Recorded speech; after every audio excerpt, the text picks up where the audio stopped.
Et où la marche arrière? Ah bah tiens, ils l'ont mise là. Trouvé. Mais des fois ils la mettent, elle bouge des fois. Elle bouge, ok, c'est une marche arrière fluctuante. Alors Nicolas, aujourd'hui nous avons avec nous une légende du rallye amateur, cette Simca Rally 2 justement. Oui, tu fais bien de le préciser, rallye amateur, parce Ouais. qu'en fait, Simca Racing Team, Simca Rally, le nom déjà est évocateur, mais Oui. tu achetais cette voiture-là pour la route et tu prenais un petit kit commercialisé pour la transformer en bête de rallye ou bête de circuit, et derrière tu avais un produit capable de faire aussi bien de la route que de la piste ou du rallye, et ça c'était vraiment génial pour les amateurs à l'époque. Eh ben écoute, on va découvrir cette voiture. Mais avant de commencer l'essai, Nico, si tu le veux bien, je voulais annoncer à nos amis que nous avions eu le privilège d'interviewer la fille d'Henri Pigozzi, le PDG emblématique de la marque Simca. Elle a eu la gentillesse de nous recevoir dans un lieu exceptionnel dédié à la mémoire de son père. Petit extrait. On n'était pas du tout à l'époque dans l'autosatisfaction, c'est-à-dire que évidemment que mon père savait ce qu'il avait fait, et le jour où il a vendu Simca, il en est mort. Voilà les amis, ne ratez pas ce rendez-vous exceptionnel. Dès que la vidéo sera en ligne, vous pourrez cliquer sur ce lien en haut à droite. Moi c'est Pierre, bonjour à tous et bienvenue sur Assaut Est.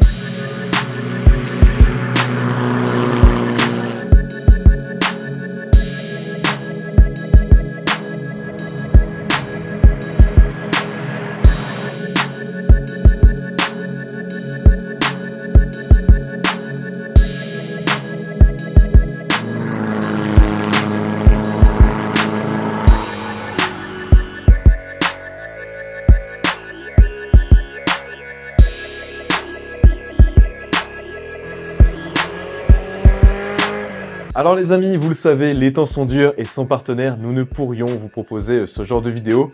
Alors si vous cherchez un véhicule d'occasion, pensez à utiliser Car Vertical, regardez ça. Alors aujourd'hui, c'est une BMW série 3, vous le voyez, elle a été accidentée, tout le reste, ça a l'air d'aller.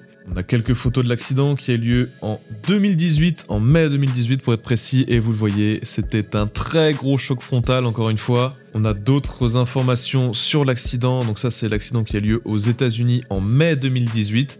Le coût de réparation est inconnu. Elle a été une nouvelle fois accidentée en Lituanie en 2018 également pour un coût de réparation estimé entre 10 et 15 000 euros. Donc les amis, pour éviter toute mauvaise surprise comme cette série 3, pensez à vérifier l'historique du véhicule que vous allez acheter sur Car Vertical.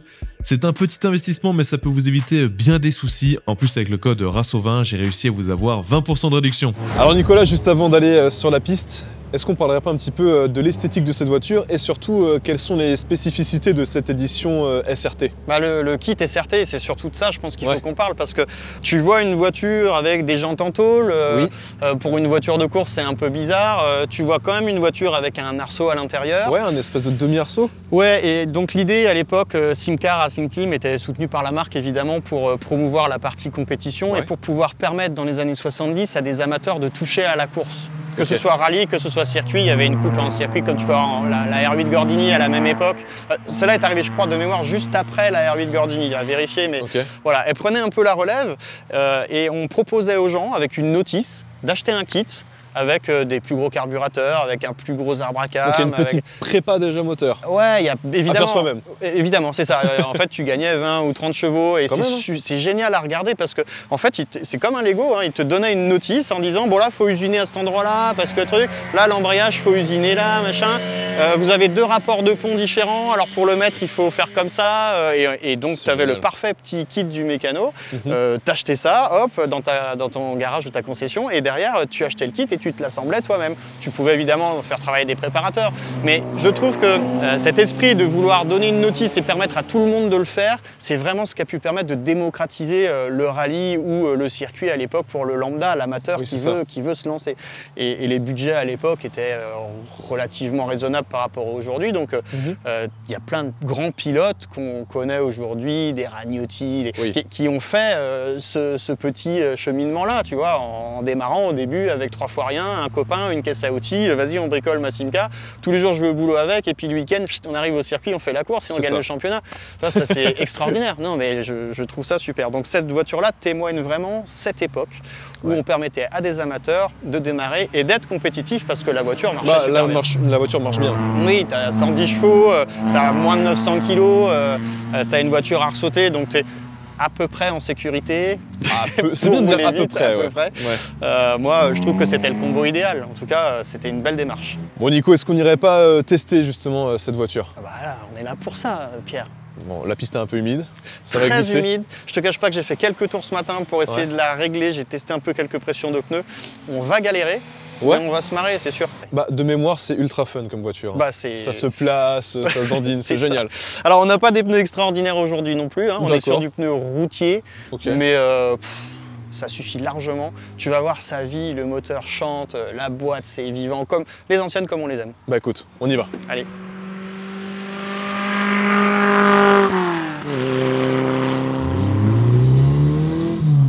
Bon bah Nico, c'est parti pour cette star des rallyes. Ah oui, ambiance. Ah là carrément même. Alors, à l'intérieur c'est assez dépouillé. Ouais. Mais pas au compteur. Non, alors ouais, comme dans la Triomphe d'ailleurs, les indicateurs sont omniprésents, ils fonctionnent quasiment tous. Et tu vois, on retrouve la pression d'huile, la température d'eau, l'horloge. L'horloge, bah oui. Parce qu'en rallye, le timing est quelque chose d'hyper important. Oui, c'est vrai. Donc ils avaient mis une petite horloge ici. En tout cas, bon, aujourd'hui on met pas de casque, tu vois. C'est souvent des questions qu'on me pose, casque, pas casque sur circuit. Bon là, écoute, on a un demi-arceau. Ouais. Donc on est dans une voiture en condition encore un petit peu route, donc j'autorise à ce qu'on n'ait pas de casque ici. D'accord. En faisant évidemment attention. Alors tu sais qu'il y avait deux ponts différents, donc des rapports de boîte différents. Ouais. Donc effectivement tu dois pouvoir avoir deux vitesses de pointe différentes pour les longs circuits ou les rallyes avec des longues lignes droites par exemple. Parce que tu mettais le point. Parce qu'aujourd'hui, là, on a combien de puissance? On est à 110, tu m'as dit? Celle-là, elle a une petite particularité, c'est qu'elle n'a pas ses carbus Weber, mais elle a des carbus Solex. D'accord. Qui parfois étaient aussi montés, et ce sont des carbus de Lancia 1300. Mais c'est vrai que souvent, en course, on retrouvait plutôt des Weber. Ouais. Des Weber, donc c'est des carburateur double corps? Double corps, deux double corps. Donc double corps. Un carbu double corps sert à gaver 2 cylindres. Là, le mot gaver, ce terme n'est pas usurpé, hein, c'est vraiment, on est là pour remplir. Faut le remplir, quoi. Ouais, à bord. Donc voilà. Pourquoi c'est allumé? Je sais pas. Peut-être voilà, c'est parce que tu as appuyé dessus. Jour. Nuit. Non, c'est les vibrations. C'est tactile en fait. Non, il y a un capteur de luminosité. Ah oui, ça doit être ça. Ça s'assombrit et donc la lumière s'allume. Je trouve que c'est pour normal. le GPS aussi, ça se met en mode nuit, c'est ça? Oui. Et oui. Alors il y a la commande vocale aussi. Je te montrerai après. Donc alors, la particularité de ce kit, tu le disais, c'était d'augmenter la puissance. Ouais. Parce que nous sommes à 110 chevaux. Pourquoi? C'est un 1200 un tout petit peu moins de 1300. Ouais, c'est ça. Ouais. Qui sont des cylindrés que tu retrouvais sur des petits moteurs où on cherchait plutôt de la légèreté. T'as pas d'avant là? Pas du tout. Ah ouais. Oui, et en parlant de légèreté, justement, le poids est donné pour 860 et le plus élevé mesuré, on est à 980, il me semble. Ouais, alors écoute, celle-là, je l'ai pas mesurée. Ouais. On n'a pas fait réellement de réglage très pointu des trains. En fait, ce client-là, il a acheté la voiture quasiment restaurée. Ouais. Puis il nous l'a amené en disant, bon, il y a 2-3 petits trucs qui vont pas, elle freine pas droit, il y a des fuites d'huile, il y a des problèmes électriques. Et donc, on a pas mal travaillé pour faire les finitions. Dans les trains roulants, on n'a pas touché. Il n'y avait pas de jeu, c'était plutôt bien assemblé. Je pense qu'il y a encore un peu d'optimisation possible sur cette voiture-là par exemple, au niveau des trains. Ben, je pense la répartition entre le poids à l'arrière et à l'avant, tu vois, je pense qu'il y a moyen de mieux répartir. Une meilleure répartition, utilisation des bons pneus aussi, tu vois, on est sur des pneus typés route là aujourd'hui. Alors c'était quoi? C'est quoi le nom des pneus? Ça m'a fait Fast Response. Fast Street. Street Response. Street Response, pardon. Voilà, un mix. Un mix des deux. Bah, c'est pas évident de trouver des pneus dans la bonne dimension sur ces C'est quoi comme voitures-là. taille? C'est du 13 pouces. 13 pouces, Ouais. oui, mais on n'en voit plus ça. Ouais, c'est compliqué. Alors, si tu veux équiper une remorque, tu trouves plein de pneus en 13 pouces. Si tu veux équiper une Simca Rally 2 et faire du rallye, c'est un peu plus compliqué. C'est clair. Sans aller sur du semi-slick, tu vois, comme tu pourrais retrouver sur des monoplaces par exemple. Là, on voulait un pneu un peu polyvalent. Bon, bah, on est sur du Street Response. Et saurais-tu me mettre les essuie-glaces? Je pense que à l'époque, les logos étaient assez faciles à décrypter. Ah ouais, on voit rien quoi. On voit pas grand chose. Je sais pas si c'est un intérêt de mettre des essuies. Donc cette voiture, tu vois, elle avait des problèmes d'étrier. Alors le gros avantage, Ah oui, la vache. c'est Parce que... qu'on est sur 4 freins disques, hein. Ouais, là quand il a acheté la voiture restaurée, il y avait un gros lot de bord avec, il y avait pas mal de pièces détachées, des mix de pièces de Rallye 3, de Rallye 2, et il m'a dit tiens, je te donne tout et essaye de faire un truc cohérent et homogène pour que la voiture puisse rouler le week-end et qu'on puisse se marrer avec. Donc voilà. Alors là, Ah la vache, oui, ça couine. plaquette de course. Au niveau du freinage, c'était bien réparti. Non, il y avait un déséquilibre, il y avait un étrier qui fuyait à l'avant, donc on a refait ça par exemple. Ça c'est des petites problématiques sur des voitures anciennes et qui roulent pas beaucoup. Bah t'as forcément à un moment donné l'équipe de frein, on sait tous que c'est assez corrosif. Et donc Oui. elle s'était dégradée, ça s'était dégradé. Donc on a recorrigé tous ces petits trucs là.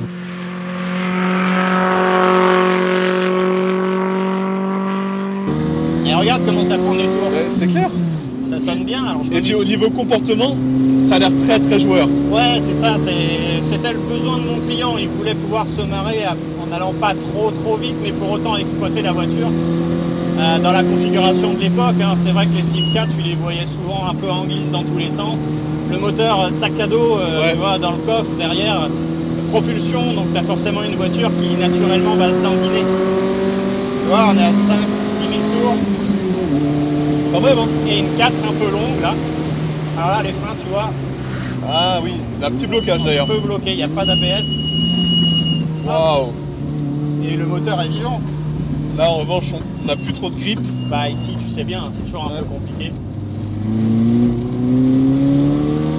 Alors celle-là, elle a un peu de mal à glisser aujourd'hui parce que les conditions d'adhérence ici sont vraiment précaires. Comme d'hab, hein. Comme d'hab, ouais. Et tu vois, sur les freinages, je vais Ah, sur avoir- les freinages, c'est assez drôle quand même. Faut anticiper. Hein. Faut anticiper un peu, ouais. C'était ça à l'époque, c'était de la survie, le pilotage.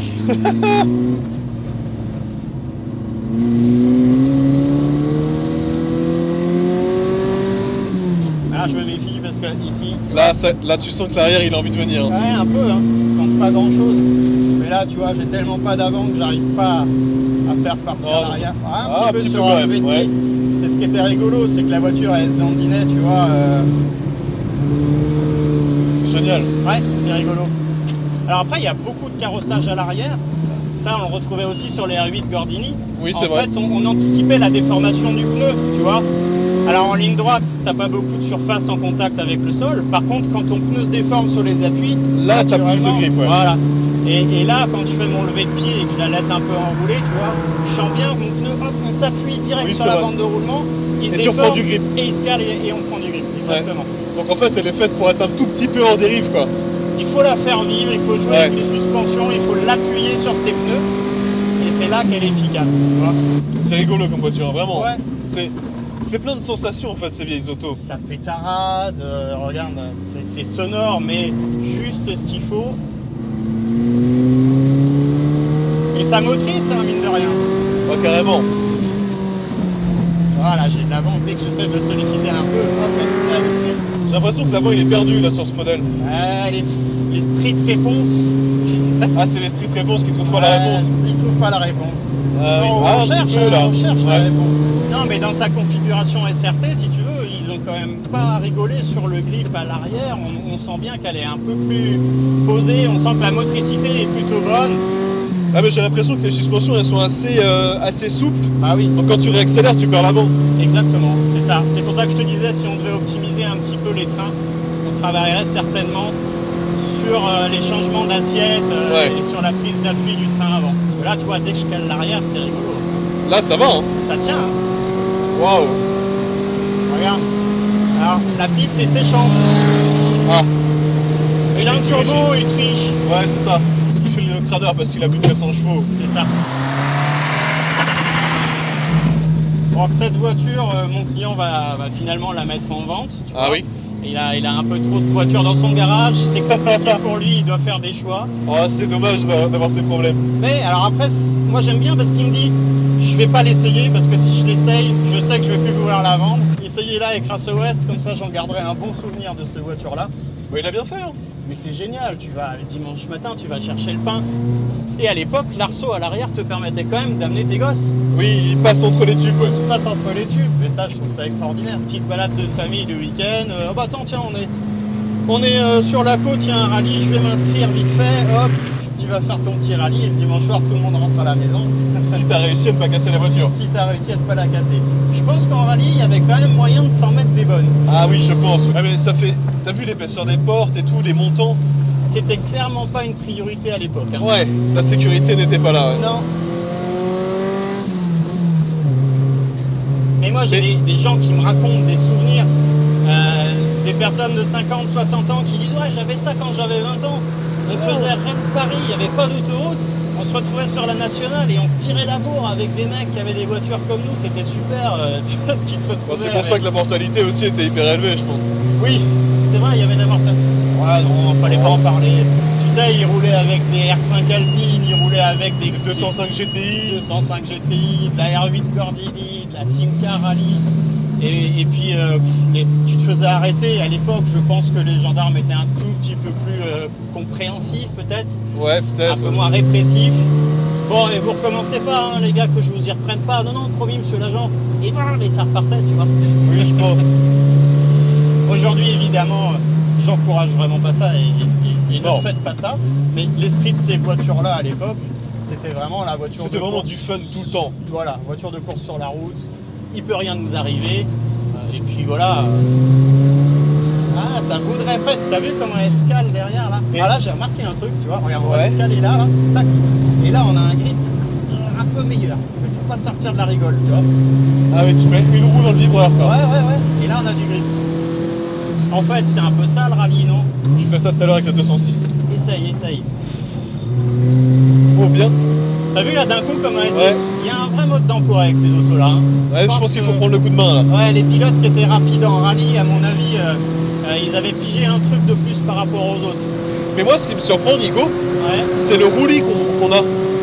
C'était des voitures qui étaient évidemment moins rigides que ce qu'on connaît aujourd'hui. On les déformait peut-être. Ouais, les caisses étaient... Enfin, comme tu le dis, hein, les portes, c'est vraiment du léger. Et donc, la caisse en elle-même travaillait. Donc, tu pouvais pas te permettre d'avoir des suspensions trop raides. Sinon, tu cassais la caisse, quoi. Oh, ça pétarade. Ouais, mais l'échappement est vraiment sympa. Hein. C'est un échappement de ville, t'as connu? Ouais, de ville, ouais, j'ai connu.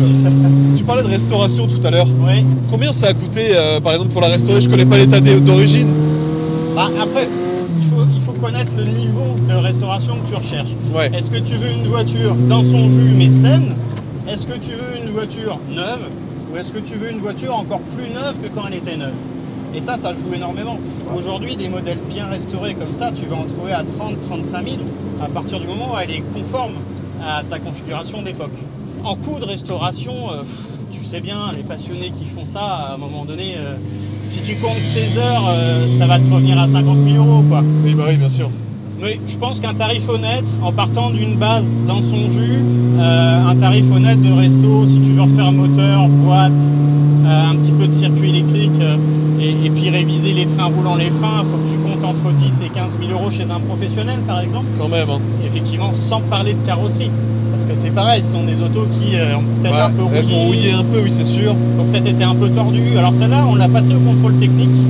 Et le contrôleur l'a inspecté partout. Je vois qu'elle a son contrôle. Ouais, tu vois, elle est sortie récemment du contrôle. Il nous a félicité sur la qualité de la voiture. Ça, c'est un bon exemplaire. J'aime beaucoup cette voiture. Hein.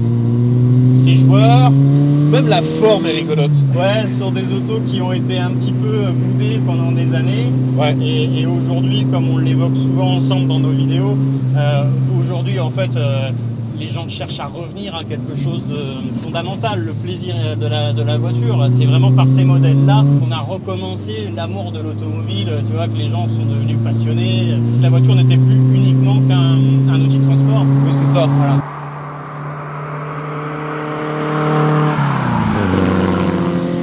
Bon, Nico, la piste est légèrement séchante.